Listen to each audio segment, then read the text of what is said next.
Untuk membahas lebih jauh terkait perkiraan indeks harga konsumen IHK di Oktober 2020, saat ini saya sudah tersambung bersama dengan Fitra Faisal, ekonom dari Universitas Indonesia UI. Mas Fitra, selamat pagi, happy Monday. Selamat pagi Mas Elmo. Baik, 3 bulan beruntun deflasi untuk IHK kita. Apa yang tercermin di sini? Apakah sedemikian flat dan low-nya permintaan dan juga gerak roda ekonomi kalau kita gunakan IHK sebagai salah satu katalisnya, Mas Fitra? Ya, jadi setelah 3 bulan berturut-turut kita terjebak dalam spiral deflasi, saya rasa di bulan ini beberapa leading indicator sudah menunjukkan bahwa seharusnya kita sudah masuk ke wilayah inflasi atau teritori inflasi ya. Jadi prediksi saya antara 0,05 sampai 0,07%. Mantuman, artinya kalau hitungan year to date-nya bisa sampai 0,97%. Nah, sebenarnya kenapa sih terjadi deflasi gitu ya? Apakah memang karena daya beli yang menurun?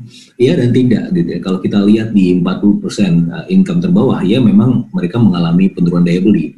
Tapi sebenarnya 40% income level terbawah ini mereka tidak terlalu dominan dalam keseluruhan konsumsi ya proporsinya. Yang dominan adalah yang 20% di atas.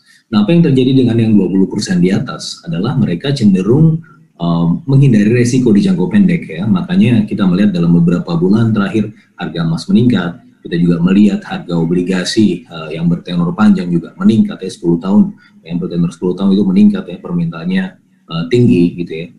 Dan itu adalah cara-cara masyarakat untuk kemudian menghindari resiko jangka pendek tersebut gitu ya. Jadi kemana hilangnya inflasi? Inflasi masuk ke tempat-tempat seperti itu ya, emas, obligasi, dan juga perkembangan DPK perbankan yang justru meningkat gitu. Nah, dan kebanyakan ini dipengaruhi oleh aktivitas willingness to spend dari income level yang paling atas ini, yang mana memang terkontraksi selama pandemi. Dari sisi purchasing power, mereka tidak terlalu mengalami shock yang berarti. Bahkan dalam beberapa temuan anekdotal saya itu kelihatan bahwa beberapa pelaku di sektor IT terutama itu mengalami peningkatan income hingga ratusan persen gitu. Nah, ini yang patut kita waspadai adalah bagaimana aktivitas money hoarding ya, atau menahan uang gitu, ya, tidak di-spend dengan baik karena memang ada faktor risiko di jangka pendek tersebut. Tetapi sekali lagi Mas Elmo, saya sudah melihat di bulan Oktober beberapa leading indicator tadi dari sisi kepercayaan konsumen, dari sisi juga SKDU, survei dunia usaha, dari sisi jumlah uang beredar, dan juga yang tidak kalah pentingnya adalah kita sudah cenderung jauh dari masa panen, sehingga sebenarnya ini yang juga mengakibatkan inflasi. Makanya tadi ada cabai merah, terus ayam ras gitu ya, meskipun secara umum inflasi masih cenderung terkendali. Begitu Mas Elmo. Baik, Mas Fitra, ini menarik, terakhir kali kita dialog bersama Mas Fitra, waktu kita juga sempat membahas mengenai apa itu spiral deflation. Dan spiral deflasi ini bisakah mengarahkan kita menuju ke krisis? Ternyata dari beberapa indikator yang ada, sepertinya ya ada possibility akan terpatahkan spiral deflasi kita di 3 bulan kemarin ini. Mari kita ulang lagi Mas, apakah memang spiral deflasi tadi terpatahkan dengan beberapa katalis, paling tidak menggunakan istilah Anda, hilalnya inflasi sudah terbaca. Ada IKK, kemudian kenaikan harga-harga bahan pokok 1 bulan terakhir, kemudian harga emas dan sebagainya. Apakah seperti itu? Fasenya ada di mana Mas Fitra ini kita? Iya Mas Elmo. Jadi kalau kita menggunakan bacaan atau mencoba membaca ekosistem ya, sebenarnya ya environment kita sudah masuk ke wilayah inflasi sebagaimana saya sampaikan tadi. Juga kalau kita juga pakai referensi dari tren mobilitas ya, tren mobilitas kita dalam kondisi yang cukup solid. Ya, dari kurang lebih 6 juta data point yang kami kumpulkan, dari movement range map yang kita lihat bahwa memang sudah mulai kembali ke huruf U. Jadi ada U curve recovery. Ya, meskipun di kuartal ketiga ini sepertinya kita akan tumbuh negatif ya dari sisi pertumbuhan ekonomi, tetapi ya jauh lebih baik dibandingkan dengan kuartal kedua. Dan kalau kita lihat juga Mas Elmo, salah satu indikator yang lain adalah Purchasing Manager Index. Meskipun sempat jatuh ya di bulan September ya. Jadi kan kalau kita lihat poin tertingginya selama pandemi ini adalah di bulan Agustus. Tapi di tahun 2020 ini paling tinggi adalah bulan Februari ya, sempat menyentuh angka 51. Harus anjlok di bulan Maret dan juga April, terutama di bulan April karena memang waktu itu ada restriksi mobilitas sehingga anjlok di angka 27-an. Tapi yang menarik adalah di PSBB jilid 2 ya, jadi ketika diketatkan lagi itu memang anjlok ya dari 50,8 di bulan Agustusnya ke 47,2 di bulan Septembernya.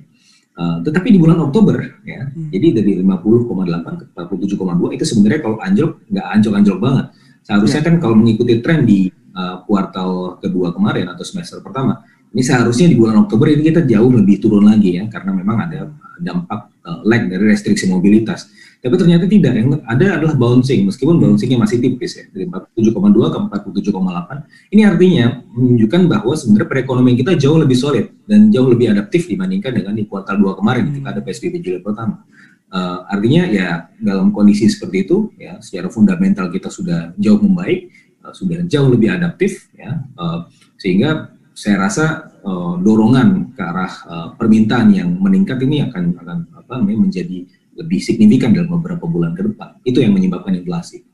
Baik, Mas Fitra Faisal, saya ulang kembali ini outlook proyeksi kalkulasi dari Anda, inflasi kita 0,05% sampai 0,07% month to month. Kemudian dari konsensus tim kami di CNBC Indonesia 0,08% month to month inflasi. Kemudian secara year to date proyeksi inflasi laju dari Anda 0,97%. Konsensus tim kami secara year on year inflasi kita bisa di 1,44%. Ini sedikit tipis di bawah dari konsensus tim kami untuk inflasi Anda di bulan Oktober 0,05 sampai 0,07%. Seberapa tipis sebenarnya kalaupun kita sekarang sudah mengalami inflasi, karena angkanya juga tahu masih di bawah 1%, jauh sekali di bawah 1%. Mas Fitra, Anda melihat konsistensi kelanjutan inflasi kita untuk bulan-bulan berikutnya nanti akan seperti apa? Apalagi masuk di tahun 2021. Ya sebenarnya kalau dari sisi year to date 0,97% ya. Tapi kalau year on year sebenarnya sudah di atas 1%, Mas Ilmu ya, 1,4% tadi. Dalam konteks ini saya melihat bahwa tekanan deflasi atau deflasi spiral yang kita sebut tadi itu akan mereda. Dan mulai memasuki teritori inflasi karena faktor-faktor yang saya sebutkan tadi, dan ada juga faktor dari stimulus fiskal yang mulai digenjot ya di memasuki kuartal keempat ini, dan juga kita melihat tren sepanjang beberapa tahun terakhir di mana pengeluaran pemerintah biasanya paling digas di kuartal keempat. Nah, dari estimasi kami ya menunjukkan bahwa kalau misalnya ini ada 100% realisasi stimulus fiskal di tahun ini, itu akan menyumbang 3,96% pertumbuhan ekonomi. Artinya kalau selama ini dalam beberapa proyeksi, terutama proyeksi IMF mungkin yang dijadikan referensi, di tahun 2020 kemungkinan besar kita akan tumbuh negatif 1,5%, dengan tambahan 3,96% ini sebenarnya kita masih bisa tumbuh positif gitu ya. Tapi itu if and only if kalau kita bisa merealisasikan 100% diantaranya. Tapi itu sulit, ya, tentu sulit kalau kita melihat dari pace-nya dari pencairan stimulus, meyakini bahwa ada 100% realisasi tahun ini agak cukup sulit. Tapi kalau antara 60-70% saja itu bisa ada tambahan 1-2% dari pertumbuhan ekonomi. Artinya juga itu kemungkinan besar juga menyelamatkan kita dari adanya pertumbuhan ekonomi negatif di tahun ini. Yang mana kalau sudah demikian, maka proyeksi inflasi di beberapa bulan ke depan sampai akhir tahun ini seharusnya menjadi lebih positif, gitu Mas Ilmu. Seharusnya menjadi lebih positif. Meminjam istilah Anda sendiri, Mas Fitra Faisal, spiral deflasi mereda. Tapi dengan beberapa katalis yang ada, kemungkinan kita untuk kembali ke deflasi seperti apa? Apakah nanti deflasi spiral akan berlanjut lagi? Karena kita tengah mencoba menerjemahkan situasi saat ini, benarkah bisa dikatakan sinyal permintaan mulai pulih atau membaik saja atau mulai hidup saja? Ini kalau kita berbicara kapan sebenarnya bisa dikatakan ini sinyal permintaan mulai pulih? Ya, beberapa leading indicator yang saya sebutkan tadi sebenarnya sudah menunjukkan tanda-tanda itu. Tapi sebenarnya yang paling signifikan adalah ketika kita bisa mempengaruhi level permintaan dari 20% income level teratas tadi, gitu. Karena selama ini mereka tidak mengalami gejolak dari sisi income yang cukup berarti, tidak seperti yang 40% terbawah, tidak seperti yang di kelompok yang menengah dan menengah ke bawah. Mereka mengalami gejolak tersebut. Ada yang di PHK, ada yang kemudian kehilangan beberapa proyek-proyeknya gitu ya. Dan ini dari sisi proyeksi pengangguran saja itu juga sebenarnya cukup besar ya, antara bisa sampai 20 juta orang ya, worst case-nya 15 sampai 20 juta orang. Artinya demand ini terkontraksi cukup signifikan. Tetapi yang sepanjang beberapa tahun terakhir kita juga melihat bahwa yang cukup dominan tadi 20% income di atas ya. 20% income di atas ini apa sih yang terjadi dengan mereka? Apakah mereka mengalami penurunan daya beli? Tadi saya bilang enggak juga, bahkan mereka beberapa mengalami kenaikan income. Yang terjadi di antara mereka adalah kehilangan appetite dalam spending, willingness to spend mereka terganggu. Kenapa? Karena faktor risiko di jangka pendek. Faktor risiko di jangka pendeknya apa? COVID. Gitu. Selama ada COVID, selama kurvanya belum flat, maka mereka akan sangat takut untuk kemudian melakukan spending di jangka pendek ini. Yang mereka lakukan artinya akhirnya apa? Money hoarding, menahan uangnya atau dipindahkan ke tempat lain, ya, ke emas, ke obligasi jangka panjang, ya, bahkan masuk ke perbankan, gitu Mas El. Ya, vocabulary inti ini Mas Fitra. Percakapan kita pagi ini ya, money hoarding dan fenomena money hoarding ini masih seberapa jauh akan berlanjut. Kalau tadi sudah disinggung mengenai stimulus, keefektifan dari bansos untuk menggerakkan ekonomi. Nah ini kan kita tahu juga masuk ke PSBB transisi, beberapa daerah juga sudah melepaskan istilah atau label zona merahnya. Bisakah ini menjadi amunisi tambahan, roda perekonomian bisa gerak lebih kencang dan juga sinyal-sinyal permintaan bisa speeding up lagi Mas Fitra? Seharusnya bisa dan sangat bisa ya. Tetapi sekali lagi, selama faktor resikonya itu masih membayangi, maka pertumbuhan baik dari sisi pertumbuhan ekonomi dan dari sisi pertumbuhan permintaan itu tidak akan terlalu solid. Nah, sebagaimana yang juga Pak Jokowi sempat sampaikan, kita tidak akan bisa merestart perekonomian tanpa adanya pembenahan sektor kesehatan. Nah, itu sekarang yang sedang dilakukan kan. Untungnya kita melihat dalam beberapa minggu terakhir angkanya sudah cukup baik. Yang mana itu sebenarnya adalah salah satu kunci solid kita untuk rebound ya. Dan ya saya cukup yakin bahwa tahun 2021 kita akan punya solid rebound tersebut. Dan ya salah satu tanda atau cara untuk membacanya adalah bagaimana perkembangan kita di kuartal keempat. Nah, dalam perspektif saya kuartal keempat akan jauh lebih baik ya. Begitu Mas El.